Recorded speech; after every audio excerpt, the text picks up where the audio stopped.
that we've been working on for the better part of the past year and change. Lots of blood, sweat, tears, the whole bit, lots of fanboy passion.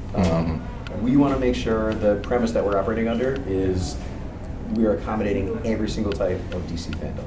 That is a large challenge because DC fandom is split up between movie fans, TV fans, comic book fans, cosplay fans, merchandise fans, the whole world. There's a full gamut of people that remember content from the 70s and 60s and people that are just reading the new stuff now. Yeah. So our goal is to accommodate all of these types, introduce one fan type to the other, and ideally convert all these fan types into a rounder DC experience. We want people that are DC fans to find this app, never leave this app. Open it up on Monday, all of a sudden realize it's Friday. That's the rabbit hole we want to send everybody down. That's a dream to us, for me anyway. So I am going to show you, a little awkwardly, the build that we have right now on iPad. So this is a beta build. What's easier for you? Just there was a glare. So Oh, sorry. Get on this side. This is much better. Thank you. So at launch, DCU is going to be available on iPad, iPhone, Android tablet, Android phone, web, and a bunch of different TV platforms. We get to the TV platforms in a bit. For right now, I'll focus on the tablet view, just because it's here. First and foremost, you'll see the home screen is even like slightly intentionally overwhelming. What we want to do, my first 2-minute spiel, we want to cram that into a visual experience here. Very quickly explain to a user this is not an SVOD service, this is not a comic book platform, it's both of those and lots more. So as you scroll down, it's not just rows of box art, it's not just rows of comic book covers. There's different styles, there's different formats, there's different shapes, there's different treatments, all to really beat that drum that, hey, there's lots to do in this experience. We'll start up at the very top again. So right away, you're going to see a call out, like a large editorial call out. This is for just big tentpole events. Some of them are video content. Did I time this right? Yes. Some of them are comic book content. So again, right away, we want to educate users. There's more to do than just watching videos. It's not a standard SVOD service. Below this, so I'm in a logged in state right now. I'm a returning user. This is the binge section. So any episode that I'm in the middle of, or if there's a next episode to queue up, any issue that I'm in the middle of, or if there's a next issue to queue up, all of that is going to live in this top row right here. The idea is I just take my phone out of my pocket or my tablet, I'm ready to go, jumping right into the content. These next 2 rows, these are like the media linchpins. So this row right here is a collection of, say, 5 to 10 trending videos, whether it's live action, animated, old, or new. Same deal with comics right after that. There's some old comics mixed in with library content, mixed in with new things. Trending, in this sense, is both DC to fans as well as the platform itself. So DC is going to have a point of view, wanting to let users know these are the big things to follow. Platform is also going to surface that. If 1 million users are reading Flashpoint, we want to make sure that's brought up at this level so that it's got this communal vibe. Cool. So far? I'm going to cover the video stuff and the comic book stuff a little later. For right now, I just want to skip to the other things. Everything below this point, these are the wacky things. These are the things that really further differentiate this from a just traditional SVOD experience. So this first row is collection row. Collection is a unique way to curate content around a theme. So instead of just saying, here's Detective Comics, read it all, or here's Lois and Clark, watch that all, we have things like get to know the Joker. Inside an individual collection is like a little introduction to that collection and why it's packaged in such a way. But then there's media jump-off points that relate to that particular theme. Yeah, like Prisons with the Joker, The Man Who Kills Batman. Oh, sorry.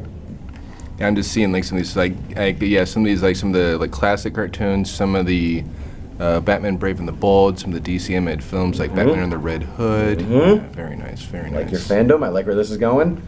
Also, comic books, if there were news articles, the news articles would relate and live in here. If there was encyclopedia entries and so on, we'll get into that a little bit.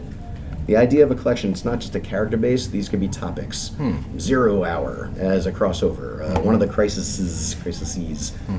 Anything can live in a collection. This is just a new way to curate and pull more fans in. This next row here, so these are evocative of word bubbles. So inside DC Universe, we want to have a really robust community. And part of that community that we want to focus on is a way for users to engage with other users. what we've heard from users is that users want to be heard. They have outlets now that they can leverage, whether it's Facebook or Twitter or Reddit, but none of those are super tailored to what they want. Reddit is kind of bubbled away. Twitter is capsulized in however many characters you can get in there. Facebook pushes conversations to the side. We wanted to go back to the old world of message boards. Let users come up with an entire theory, entire premise, debate, engage with one another, put their heart and soul into something that they're writing, and then light up that conversation. That, to me, more than anything else, is fandom. Where I get to say, these are my opinions, I am writer, here's a million reasons why, and you can dare to defy that, but you won't be able to, and we can go back and forth. Part of this is moderation. Yes. We want to make sure that this is a world that you're allowed to be passionate, you're allowed to have an opinion, you're allowed to dissent, you're not allowed to attack, you're not allowed to be crude, you're not allowed to do vulgar things. We have multiple different types of moderation, proactive, reactive, internal teams, external teams, to make sure that this is a safe space. So, yes, do you guys read comics now? Oh yeah. So, Batman vs. Catwoman, or Batman, Catwoman, the romance.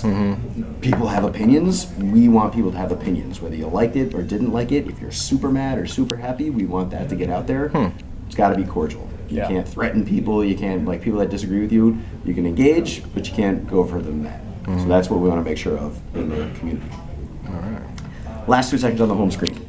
This is a row of news articles. So there's a staff inside DC Universe that is generating all of these news articles on a regular basis. They can vary from really in-depth articles on the grim and gritty era of the 1980s, as well as something very light, like what are the top 10 things Harley Quinn would have for breakfast. A lot of what we want to take advantage of this news section is just a way to generate content very quickly, so that there's more things for the users to do every time they open the app. And then below this is the encyclopedia section. This is somewhere in between an official character profile and a Wikipedia entry. So for example, and there's more styling love that we have to apply to this, but we want this to have the very, very robust feel of a Wikipedia where it's just paragraph after paragraph after paragraph of lore and details on the character. We also want this to have an official stance. So that means we are blessing this as a gospel outward towards the user, and users cannot just come in like a wiki, hit edit, change the story, edit again, change the story, edit again, change the story. So this is locked us going out. However, that said, we also want this to be engaging. So imagine in the Superman section, for example, there might be a section title called Kryptonite.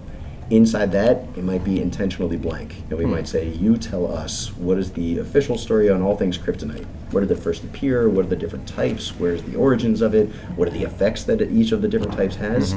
We'll allow users to submit that information to us. We could pick a winner. We post that winner in the encyclopedia, and we give the author credit. Your username, your profile, avatar will sit right next to that comment so that you are now part of that story.